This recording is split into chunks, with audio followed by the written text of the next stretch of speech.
내 아버지께서 영광을 받으실 것이요 너희는 내 제자가 되리라. 아멘. 여러분 명절 연휴 잘 지내셨습니까? 예, 한 주 만에 만나니까 반갑죠? 네, 우리 옆 사람과 함께 보면서 인사하겠습니다. 사랑합니다. 사랑합니다. 사랑합니다. 예, 성경에서 가장 유명한 비유가 오늘 본문에 등장합니다. 이 비유가 말하는 핵심은 관계성입니다. 자, 따라해 봅시다. 뭐라고요? 관계성이에요. 저와 여러분들이 누구와 관계를 맺고 살아가느냐, 가장 근본적인 물음이기도 합니다.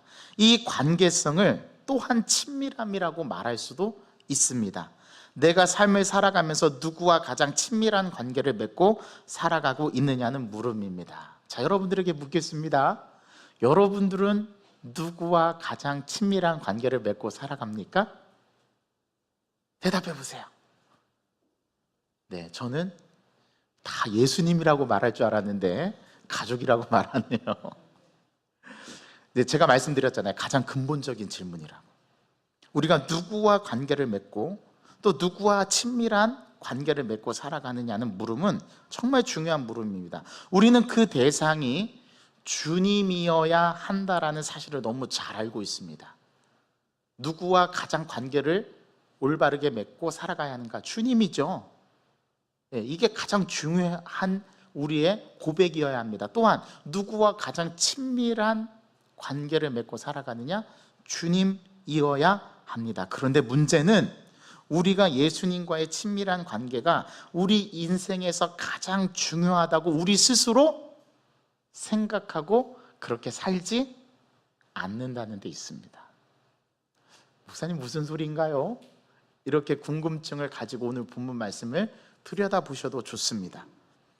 예수님과의 관계는 순서상 가장 1번, 1순위가 되어야 되는데 이 예수님과의 친밀한 관계가 우리 인생에 있어서, 나의 인생에 있어서 순서상 2번째 혹은 3번째 혹은 4번째 위치할 때가 많다라는 겁니다. 여러분, 왜 그럴까요? 나는 주님과 관계를 제1우선순위로 맺고 살아가고 싶고 주님을 느끼고 싶고 경험하고 싶고 만나고 싶고 알고 싶은데 내가 그렇게 소망하고 바라는 것처럼 되지 않고 왜 주님은 항상 2순위, 3순위, 4순위, 5순위 아니면 저 10순위 뒤로 물러나는, 이렇게 밀려나게 되는 것일까요? 첫 번째는 여러분들이 그러한 물음을 묻지 않아서입니다. 그리고 그거에 대한 인식이 없기 때문에 그렇죠. 그래서 우리가 아는 암과 삶이 일치하지가 않아요. 그래서 괴롭잖아요.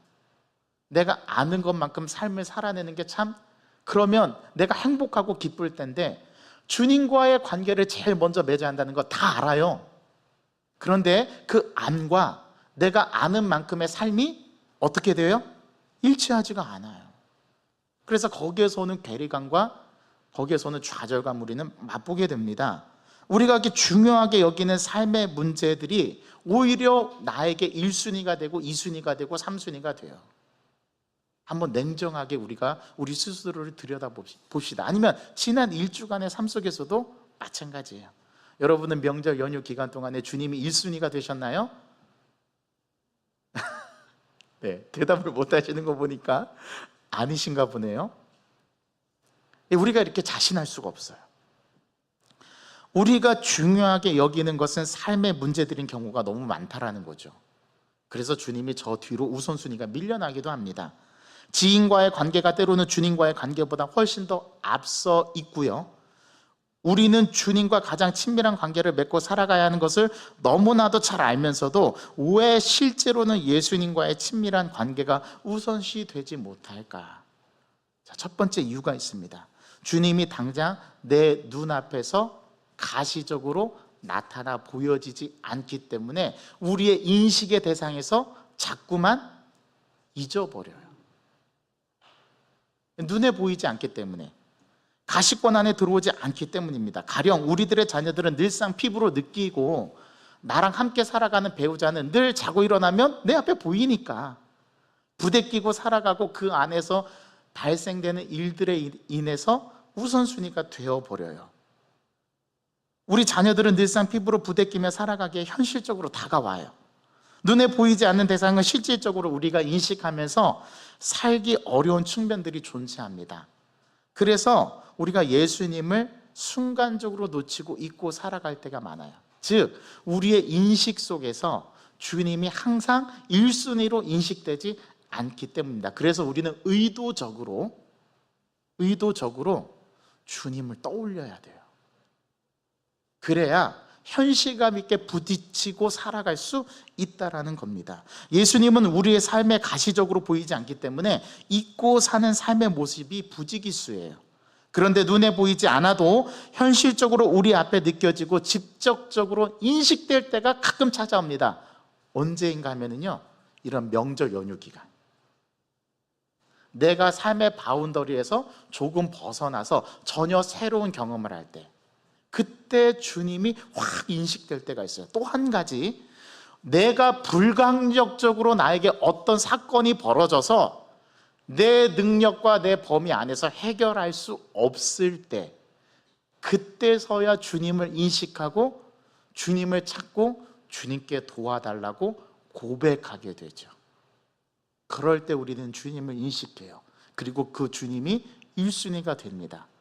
그러면 우리가 우리들의 삶에서 주님이 1순위가 되게 하고 제일 먼저 떠올리는 방법은 없을까요? 그게 우리가 고민해야 되는 과제예요. 그리고 오늘 그것에 대한 해답으로 주님께서 오늘 이 비유를 우리에게 말씀하십니다. 내가 원할 때 주님을 만날 수 있으면 좋겠지만 실제 삶은 내가 원할 때만 주님을 만날 수 없다라는 데 문제가 있거든요. 그래서 우리는 의도적으로 삶 속에서 주님을 계속 떠올려야 하는 과제를 안고 살아가야 해요. 그래야 주님을 이전보다 더 많이 느낄 수 있고 더 많이 경험할 수 있어요. 두 번째 이유는요, 삶에서 직접적으로 나와 관계된 것이 너무 많기 때문입니다. 이걸 다른 말로 표현하면 너무 바쁘세요. 저도 바쁘고 여러분들도 바빠요. 너무 바쁘다는 핑계로 우리는 쉽게 간과하고 치부해버리는 일 중에 하나가 주님과의 관계성을 너무 쉽게 간과해버립니다. 이게 가장 중요한 삶의 문제가 되어야 하는데도 그것이 나의 삶에 바쁘다는 이유와 핑계로 또 삶의 문제로 인해서 너무나 희석되는 게 많다라는 거죠. 사실 우리가 중요하게 여기는 것은 어찌 보면 직장, 돈, 지인, 지위, 권력, 명예, 편리한 삶, 행복한 삶, 성공, 이런 순위에 다 밀려나요. 누가요? 주님이. 그래서 주님을 느끼기가 어려워요. 만나기가 너무 어려워. 이런 순위에 예수님이 밀려나요. 그러면 안 되는데 이게 현실입니다. 그러나 예수님은 우리가 예수님과의 관계를 상실할 때 모든 것을 잃게 되리라고 우리에게 경고하세요. 그게 오늘 15장 1절부터 8절까지의 말씀이에요. 열매를 맺지 못하면 그 가지를 제거해 버리신대요. 건강을 잃으면, 우리가 흔히 말하는데 건강을 잃으면 모든 것을 다 잃는다라고 얘기를 하는데요, 주님을 잃어버리면 진짜 다 잃어버려요. 우리는 이거를 아주 경각심 있게 받아들여야 합니다. 그러나 예수님은 우리가 예수님과의 관계를 상실하지 않도록 우리를 이끌어 가시고 우리를 도와주세요. 이것이 예수 믿는 사람들에게만 일어나는 일이에요. 왜 이 관계가 우리 삶에서 가장 중요한 것인지 오늘 본문은 가르쳐 줍니다. 셋째 이유가 있습니다. 우리가 주님과의 관계가 중요하다는 사실을 잘 알면서도 그 아는 것만큼 우리의 삶이 뒷받쳐 주지 못하기 때문에 그래요. 그래서 아는 것과 살아내는 관계는 전혀 별개의 문제예요. 여러분, 안다고 아는 만큼 다 사는 것도 아니거든요. 안다고 아는 만큼 다 행하는 것도 아니에요. 그래서 아는 것과 암과 삶은 별개예요. 내가 안다고 다 행한다고 착각하시면 안 돼요. 진짜 아는 만큼 살아내는 게 중요해요. 이것은 연단과 훈련의 차이에서 오는 것 같아요. 한 가지 예를 들어 생각하면 아주 쉽습니다. 여러분들 다 운전하시는 분들 운전면허증을 갖고 계시죠? 여러분들 처음부터 운전을 잘하셨나요? 아니에요. 운전대를 잡기만 하면 발발 떨었죠. 무서웠어요. 두려웠어요. 내가 이거 운전을 잘할 수 있을까? 사고 나면 어떡하지? 그게 처음 운전대를 잡았을 때 여러분들의 경험이었을 겁니다. 그런데 어떡합니까? 운전을 잘하기 위해서, 운전면허를 취득하기 위해서 학원에 등록하고 값비싼 수강료를 지불하면서 운전기술을 터득하고 교통법규를 배우고 또 운전면허 시험을 봐서 합격을 해서 운전면허 라이센스를 우리가 취득하게 되죠.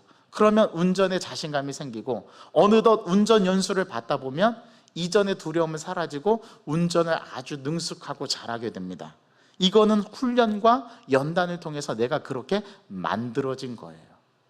우리가 주님과의 관계가 중요하다는 사실 알고 있어요. 이게 신앙의 근본인 것도 알고 있어요. 그런데 우리가 그만큼 살아내지 못하는 것은 그만큼 내가 연단과 훈련이 부족하다고 볼 수 있어요.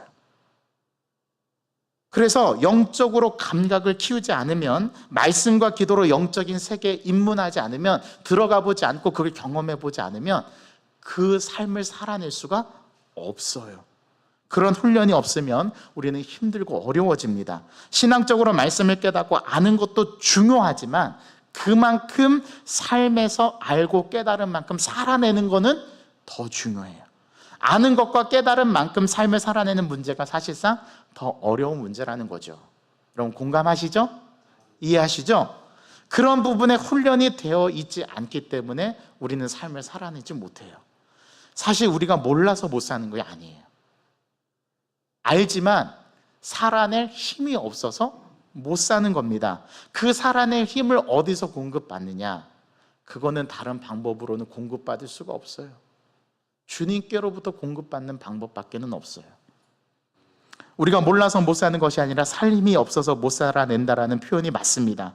우리는 그리스도인으로서 어떻게 살아야 할지 잘 알고 있어요. 문제는 알긴 아는데 못 살아낸다라는 것입니다. 왜냐하면 살아낼 힘이 없기 때문이죠. 오늘도 이 힘을 이 예배를 통해서 공급받는 저와 여러분 되기를 원합니다. 그래서 예배는 이러한 힘을 공급받는 하나님과 하늘문이 열고 하나님과 우리 사이에 교통하고 하나님께서 우리에게 부어주시는 힘을 공급받는 시간이고 그 힘을 공급받는 통로예요. 오늘 본문은 예수님과의 관계가 우선시 되어야 한다라는 사실을 알면서도 왜 그렇게 못 사는지에 대한 해답이 담겨 있어요. 이것을 알게 해주시기 위해서 예수님은 에고 에이미, 즉 나는 뭐뭐시다라는 자기계시적인 표현으로 한 비유를 우리에게 들어서 설명해 주세요. 말씀해 주세요. 예수님은 자신을 참 포도나무로 비유하세요. 그리고 아버지는 농부로 비유하시고 우리는 그 포도나무에 붙어있는 가지로 비유하십니다. 그래서 예수님과 우리가 밀접하게 붙어 있음을 알려주세요. 이걸 먼저 아는 게 중요해요. 가지는 줄기에 붙어 있지 않으면 수액을 공급받을 수가 없어요. 여러분 혹시 여러분들이 과수원이나 포도를 재배하는 곳에 가서 그 재배하는 그 과정을 지켜본 분들, 아니면 직접 포도나무를 길러보거나 키워보거나 아니면 과수, 즉 열매를 맺는 나무를 심어봐서 그 열매를 가꾸어 보신 분들은 이게 확 이해가 될 거예요. 봄철이 되면 겨우 동안 살아냈던 그 가지들에서 잎이 나고 또 꽃을 피웁니다. 그 잎이 나고 꽃을 피우는 것을 더 잘 해주기 위해서 흙도 갈아엎어주고 비료도 주고 토양도 개간합니다. 그리고 포도나무 같은 경우는 꼭 가지치기를 해줘야 해요. 왜냐하면 쓸데없는 가지의 영양분을 뺏기지 않기 위해서, 그리고 반드시 가지치기를 한 가지에서 포도가 더 많이 열립니다. 이거를 농부들은 잘 알고 있어요. 예수님께서 오늘 이 비유의 핵심인 나는 참 포도나무요 너희는 가지라고 비유한 이 말씀의 핵심이 오늘 예수님께서 돌려 말하지 않으시고 비유를 통해서 직접적으로 우리에게 말씀하시는데요, 우리가 오늘 이 말씀을 통해서 이 관계가 무엇인가를 아는가가 중요합니다. 먼저 예수님은 우리가 밀접하게 예수님께 붙어 있어야 한다라고 말씀해 주세요. 이게 도대체 무슨 의미일까요? 또 일단 이 관계를 아는 것이 중요하다고 말씀하십니다. 여러분들은 포도나무를 앞으로 한번 키워보시기 바랍니다. 집에다가 한번 심어보세요. 포도 농사를 안 해보신 분들은 이게 잘 이해가 안 될 수도 있습니다. 포도나무는 해마다 가지치기를 잘 해줘야 한대요. 그래서 전지과일로 이 포도나무 가지치기를 꼭 해줍니다. 이 가지치기를 해주지 않으면 포도 열매가 작년만큼 더 많이 열리지를 않아요. 땅을 북돋아 주기도 해야 합니다. 관리할 것이 참 많습니다. 중요한 것은 해마다 가지치기를 할 때 필요 없는 가지는 농부가 잘라낸다라는 것입니다. 일단 가지가 포도나무에 붙어 있어야지 수액을 공급하고 열매를 맺기 때문에 그렇죠. 여기서 쓸모없는 가지, 쓸데없는 가지는 열매를 못 맺는 가지를 말해요. 오늘 이 비유는 일단 가지는 본줄기에 잘 붙어 있어야 한다라는 겁니다. 그런데 다른 비유와 달리 이 오늘 비유는 감동적인 이야기도 감동적인 스토리도 없어요. 그냥 딱 한 구절 말씀이에요. 나는 참포도나무고 너희는 가지다. 딱 한 구절. 여기에는 감동적인 스토리도 감동적인 이야기도 없습니다. 그런데 깨달음을 줍니다. 교훈을 줘요. 그냥 예수님은 포도나무이고 참포도나무이고 우리는 가지라는 비유가 전부입니다. 그저 하나의 교훈만이 존재하는 비유예요. 예수님과 성도는 붙어 있어야 한다라는 게 오늘 말씀의 가장 핵심입니다. 만약 우리가 그 관계를 상실한다면, 그래서 열매를 맺지 못한다면 농부이신 하나님은 의미 없는 노력을 끝내실 것이라는 단 한 가지의 교훈이 이 비유의 핵심 내용이에요. 아마 이 비유의 의미를 모르시는 분은 없을 거예요. 자, 그렇다면 이 비유가 의미하는 것에 대해서 좀 더 깊이 있게 우리는 생각해 봐야 합니다. 포도나무의 비유와 열매의 중요함은 예수님 그리고 세례 요한이 이미 요한복음에서도 앞서 누차 이야기했고 강조했던 내용이기도 합니다. 여러분들 이걸 떠올려 보셔야 돼요. 여러분, 성경은 특히 요한복음은 알을 통해서 믿음이 일어나고 믿음을 통해서 영생에 이르게 된다는 도식으로 우리에게 설명해 줘요. 영생을 어떻게 얻을 수 있느냐? 믿음을 통해서만 가능해요. 그리고 신약 성경 전체가 이걸 지지하고 이것을 이야기합니다. 그리고 논리적인 설명으로도 이렇게 설명해요. 성경은 믿음으로 구원 얻는다고 우리에게 말씀합니다. 그런데 오늘 본문은 왜 열매를 말하는 것일까요? 왜 결과를 말하는 것일까요? 오늘 예수님도 이 결과를 말씀하세요. 너희들이 열매를 맺지 못하면 그 가지는 잘라서 버려지게 된다라는 거예요. 그래서 포도나무에 꼭 붙어 있어야 하고 결과론적으로 열매를 맺어야 한대요. 이게 예수님께서 오늘 비유에서 우리에게 말씀하시는 거예요. 그런데 오늘 본문은 왜 열매를 말하냐 이거예요. 그것은 믿음과 결과가 분리된 것이 아니기 때문입니다. 그래서 야고보서는 행함이 없는 믿음은 죽은 것이라고 4번이나 강조해서 말했던 이유가 여기에 있어요. 열매가 없다는 것은 그 과정에서 열매를 맺지 못한 상실된 무엇인가가 있다라는 사실을 우리에게 전제하고 가르쳐줘요. 그러니까 열매를 맺지 못하는 가지는 문제가 있는 거예요. 여러분, 말씀드려 볼게요. 본 줄기에 문제가 있는 겁니까? 가지에 문제가 있는 겁니까? 가지에 문제가 있는 거예요. 이게 중요해요. 열매가 없는 가지는 죽은 것이기에 제거해야 합니다. 그래야 다른 건강한 가지들에 나쁜 영향을 끼치지 않아요. 이게 오늘 비유에서 주님께서 말씀하신 겁니다. 예수님은 이 비유를 자기 계시적인 말씀인 에고 에이미의 말씀으로 표현해 주셨어요. 이게 에고 에이미의 마지막 말씀이에요. 요한복음은 예수님을 자기를 드러내시고 계시하세요. 어떻게 계시하시냐면 에고 에임이라는 표현을 들어서 자기는 뭐뭐시다라고 정의하시는데, 그 첫 번째 정의가 여러분들 기억나세요? 요한복음 6장에서 오병이어 기적사건 다음에 나는 생명의 떡이다 라고 말씀하셨어요. 예수님만이 진정한 우리에게 우리의 필요를 채워주실 수 있는 떡을 제공해 주시는, 영생을 주시는 분이시라는 거죠. 하늘 양식, 이스라엘 백성들이 그 먼 조상들이 애굽에서 탈출해서 광야에서 하늘의 만나를 먹었던 것처럼 오늘 우리가 주님 오시는 그날까지 우리가 먹어야 할 양식이 말씀이라는 것을 비유적으로 에고 에이미 계시의 말씀으로 드러내신 거죠. 나는 생명의 빵이다. 나는 생명의 떡이다. 내가 유일한 빵이다라는 거죠. 두 번째는 예수님께서 나는 세상의 빛이다라고 말씀하셨어요. 언제 이 말씀을 하셨죠? 현장에서 가늠하다 잡힌 여인을 예수님 돌로 치료하는 자들을 다 돌려보내고 나서 그 여자에게 말씀하셨죠. 돌로 치려던 자들이 다 어디 갔냐? 아무도 없나이다. 나도 너를 정죄하지 아니하노니 가서 다시는 죄를 범하지 말라. 그런 다음에 이 말씀하셨어요. 나는 세상의 빛이다 라고 말씀하셨어요. 예수님은 참된 빛이시기 때문에 우리도 빛인 겁니다.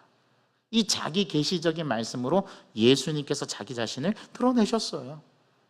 세 번째는 나는 양의 문이다. 그래서 나로 말미암지 않고는 들어오는 자는 다 절도요 강도라고 얘기하셨어요. 그리고 예수님은 네 번째로 나는 선한 목자다라고 말씀하셨죠. 이게 양의 문이다, 선한 목자다. 10장에서 말씀하셨습니다.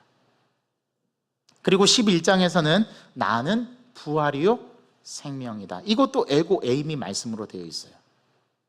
그 다음에 나는 길이요 진리요 생명이다. 우리 14장에서 살펴봤죠. 고별 설교 때.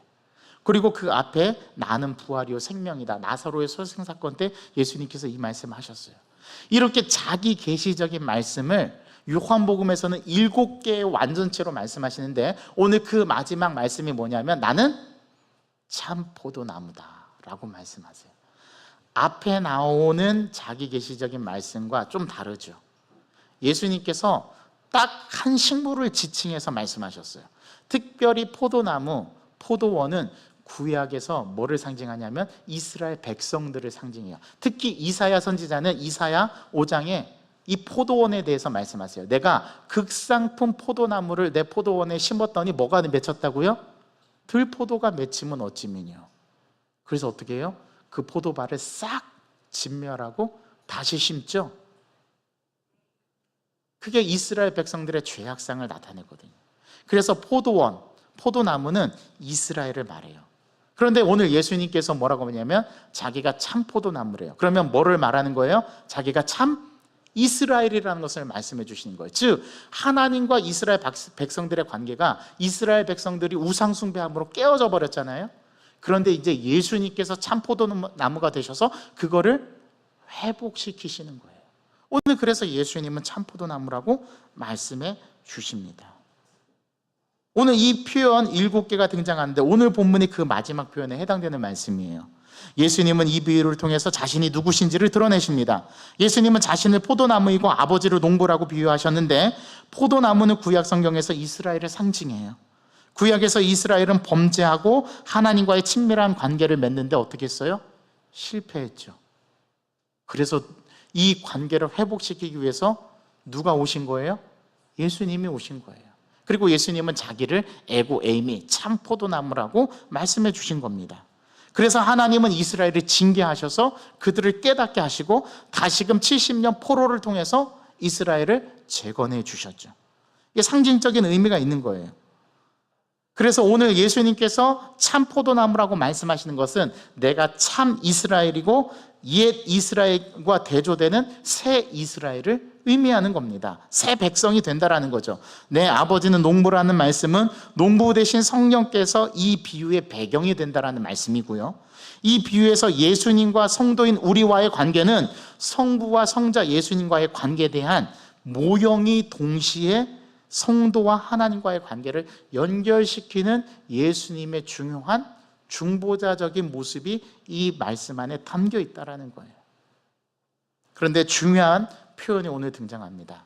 뭐냐면 참 포도나무인 예수님께 붙어 있어야 한다는 거예요.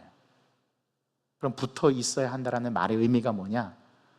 예수님을 인식하고 우리의 영역에서 인지하고 그분을 내 삶의 중심으로 모시고 살아내야 한다라는 말씀의 의미가 붙어 있다라는 말의 의미예요.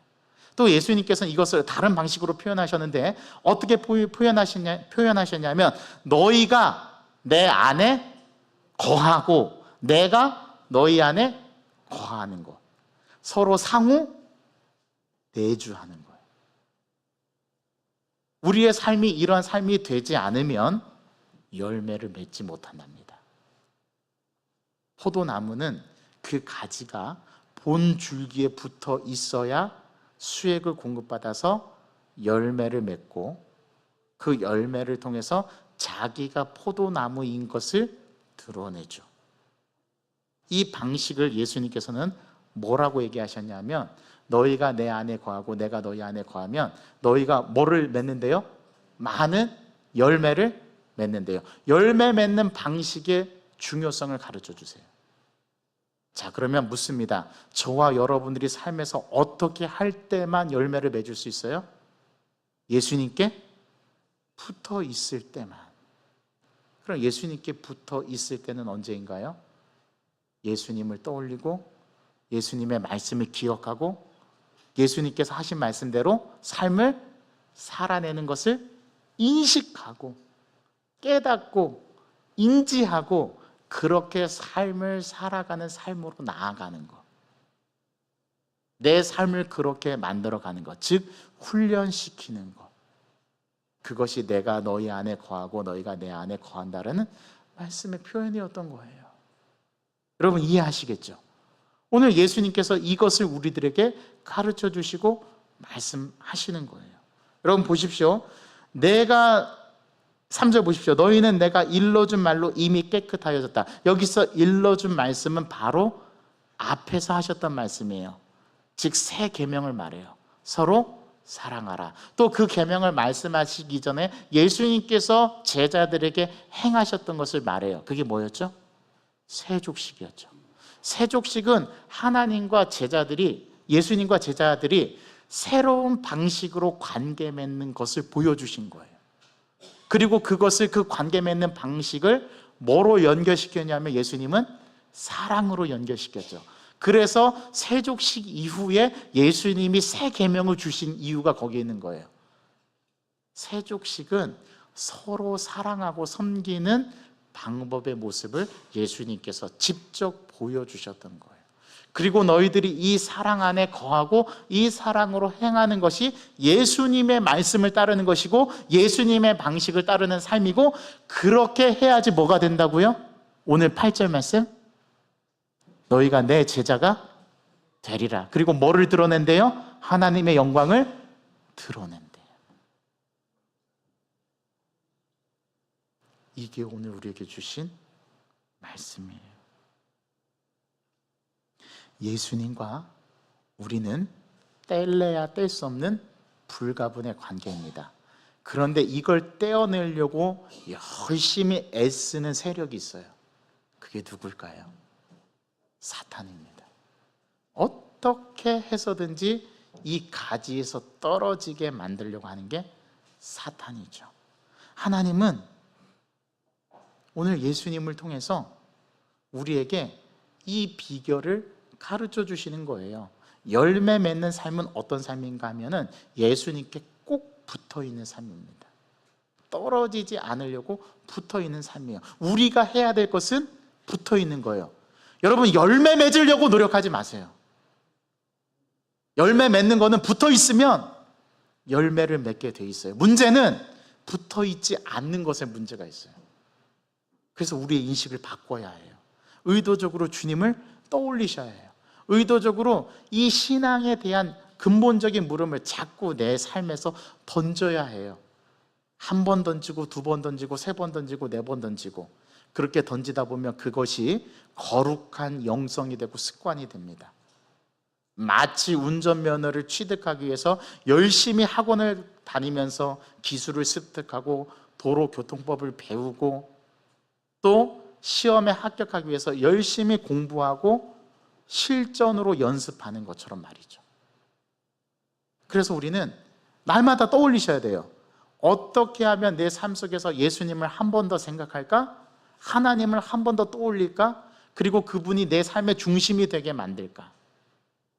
제가 지난주에 요한복음 14장 마지막 단락을 말씀을 전하면서 제가 그거 해보겠다고 말씀드렸잖아요. 어떤 거 해보겠다고 말씀드렸는지 기억나세요? 고향에 돌아가면 제가 늘 기도했던 그 자리, 거기 가서 앉아보겠다라고 제가 말씀을 드렸잖아요. 갔어요. 그 자리가 없어졌어요. 그 예배당이 공부방이 돼버렸어요. 제가 막 눈물이 나더라고요.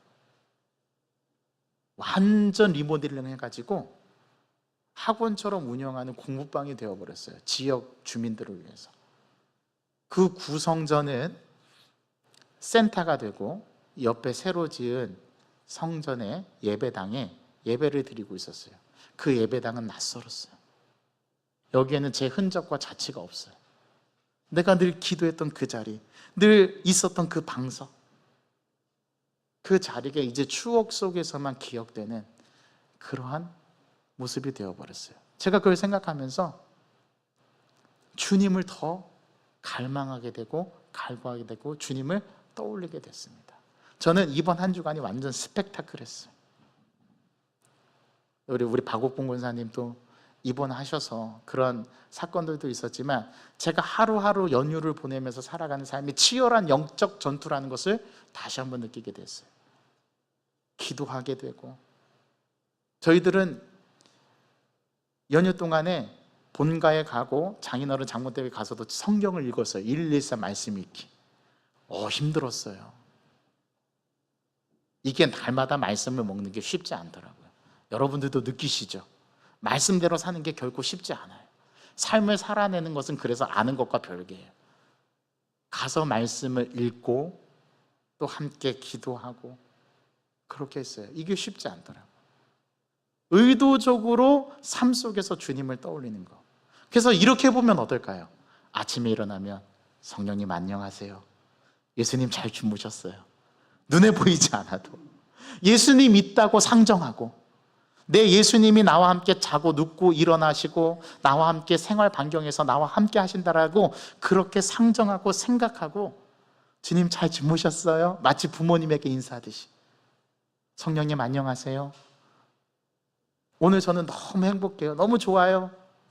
우리 예수님도 저와 함께 살면서 행복해지셨으면 좋겠어요. 마치 대화를 나누듯이, 내 배우자와 대화를 나누듯이 그렇게 예수님을 의도적으로 내 인식 속에서 떠올리시면서 어떻게 해서든지 예수님께 붙어 있으려고 하는 것, 우리가 그 시도부터 해야 될 것 같아요.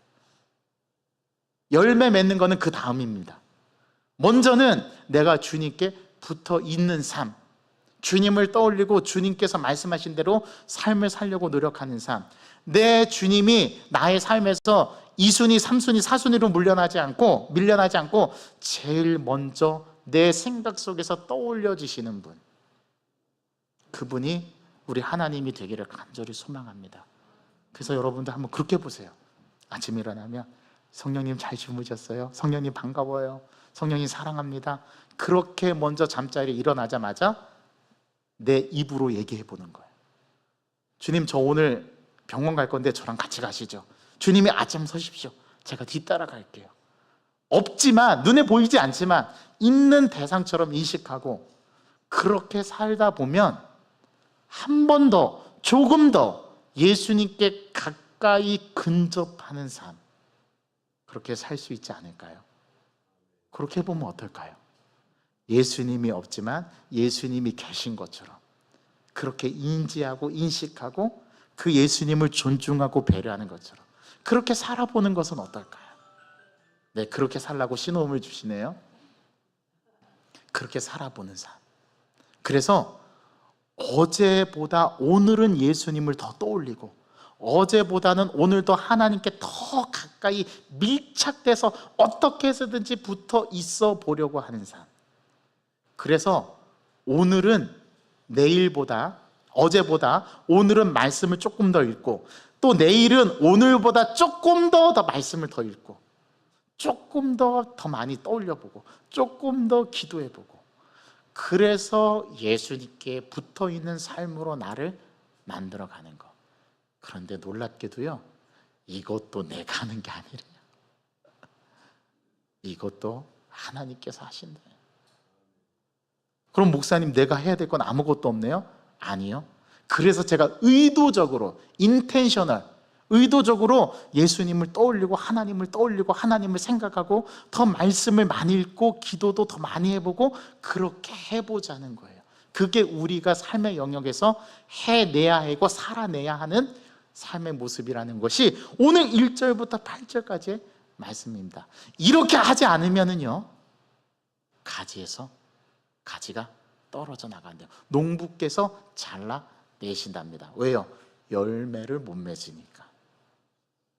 이런 삶 사시는 저와 여러분 되기를 바라요. 여러분 주님 안에 거하세요. 여러분 삶 속에서 주님이 1순위가 되게 하세요. 하나님이 내 삶에서 어떻게 해서든지 먼저 떠올려지고 먼저 생각나고 주님이 나의 삶의 1순위가 되게 하세요. 그리고 그런 삶의 방식으로 바꿔보는 겁니다. 모든 것들을 내 삶에서 먼저 일어나면 TV 보는 것들을 멈추세요. 먼저 일어나면 신문 보는 것을 멈추세요. 그리고 성경을 먼저 펴세요. 들어오든 안 들어오든 해보는 거예요. 주님께 붙어 있으려고 해보는 거죠. 그 모습을, 그 마음을 주님께서 귀하게 여겨주실 줄 믿습니다. 하나님 안에 거하고 내가 하나님 안에 거하고 주님이 내 안에 거할 때 무엇이든지 구하라 그러면 이루시겠다, 받은 줄로 믿으라고 말씀하시지 않으셨어요? 그죠? 오늘 그걸 일주일 동안의 시험 무대로 나의 삶 속에서 정말 주님께서 그렇게 하시는지 안 하시는지 한번 우리의 삶을 테스트해 봅시다. 믿음으로 말이죠. 그런 삶 살아가시는 저와 여러분 되기를 주님의 이름으로 간절히 소망합니다.